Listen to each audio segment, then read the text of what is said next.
was in the first season as this woman that shows up in a blue dress that asks Tim for his autograph, and he's having dinner with his wife, and he's trying not to look at other women. That was the whole sub-story about, I'm not going to look at other women. Then she comes up while Jill's in the bathroom, and she goes, could you sign my napkin or whatever? And he goes, yeah, what's your name? Kiki. Oh, okay, good. It's von Herstenweiler Mueller.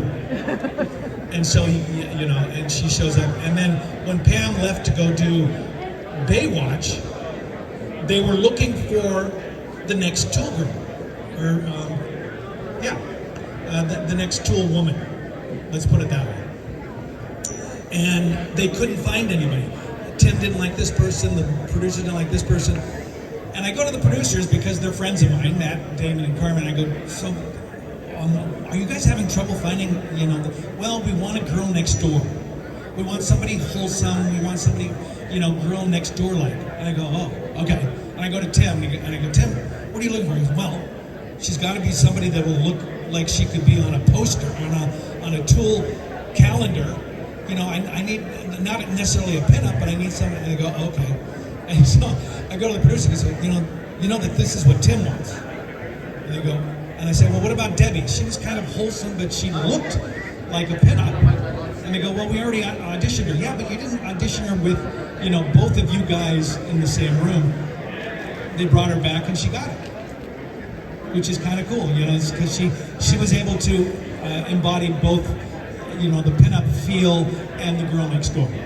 So I loved working with both of them. It's just, it's lovely. Now, as far as guest stars are concerned, we had great, interesting, we had the Beach Boys on. They were like Wilson's cousins because of Brian Wilson. They thought that was kind of funny. And the Beach Boys were goofy. They were like these men that never grew up. They were just kind of goofy and fooling around, and you're looking at them, and then when they sang, all of a sudden that harmony was like, oh, okay, respect. But it was like boom. It was a whole different thing going on. So they were fun. We also had Ernest Borgnine and Jack Elam on the show as these Ford workers from the, and they told stories, old Hollywood stories. And I don't know if you remember Jack Elam. He had that wandering eye. He started being an actor at like 50-something. He was an accountant at like Warner Brothers, and he looks out the window, and I think it was while they were still doing, silent movies, almost. And he goes, I can do that. So he just decided to do that because he has that face, and he's good. He turned out to be a great actor, but the joke with the two guys was that they were on the Mustang or one of the Ford cars assembly line, and so you get a picture of Ernest Borgnine. He looks like a bulldog, and Tim goes, so what did you work on? I go, I worked on bumpers, because his face looks like a bumper. And Jack Elam, he goes, what did you work on? I worked on headline alignment, and his eye is like going on this way. It was a great sight gag. We had Ann Miller on the show. We had,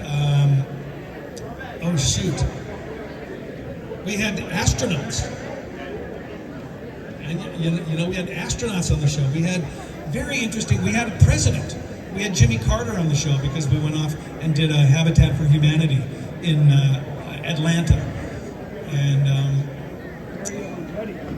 And we had the Andrettis, Mario, and oh man, I followed them to the show, the party after the show. These guys are insane. They're on the freeway going like this and just having a great time. And they're very, they're about 5'8", 5'9". Very quiet. Because you have to have like no heart rate when you're racing. Almost, you got to be very chill and everything. And it was hard to get them to speak up. Okay. We had the same problem with Alan, country western singer, Alan Jackson. Yeah, we had the same trouble with him. He wouldn't speak up very much. Yeah, it was just you had to get them in. And then we had Payne Stewart, golf pro. Payne Stewart was on the show, who's like this you know, he's very funny, he's very outspoken like that. And then as soon as the camera's rolling, he would like, he would like forget lines. He was like, and we had to give him so much guff, you know, just to get him back up, you know, to do stuff that. And that was the episode where we had a golf club that was a 22 caliber. Honest to God, it was a senior, super senior golf club with a plate in the head. 22 caliber, you pull the trigger, it knocks the ball out about 175 yards, so that super seniors can get off the tee and then play the short game in. And you know, that was one of the side gags of Tool Time. But I'm trying to think of what other guest stars we've had. Michelle Williams was one of the girlfriends. She's now a big star. Who else ended up doing stuff? Now I can't think. That's what happens when you get to be older. I was 35 when Home Improvement started. So I spent 11 years in New York right after college, looking for theater, looking for work, being a waiter, being you know, whatever I could find. And I met the producers while I was living in New York, the eventual producers of Home Improvement. I met them in Indiana doing $100 a week stipend playwrights conference where I would read the playwrights' works in progress. And that was about 5 or 6 years before Home Improvement. So I kept in touch with these guys because they had just finished their first season of Roseanne and got fired. Roseanne fired them for telling her that she can't be mean to her husband. And they're trying to say, well, you know, America really likes this guy. And if you're mean to him, they're not going to like you as much. And she didn't get that, so she fired them, and then she did exactly what they said. But, you know, she was much happier about it. So where was I going? I don't know. I'm just rambling. Yeah.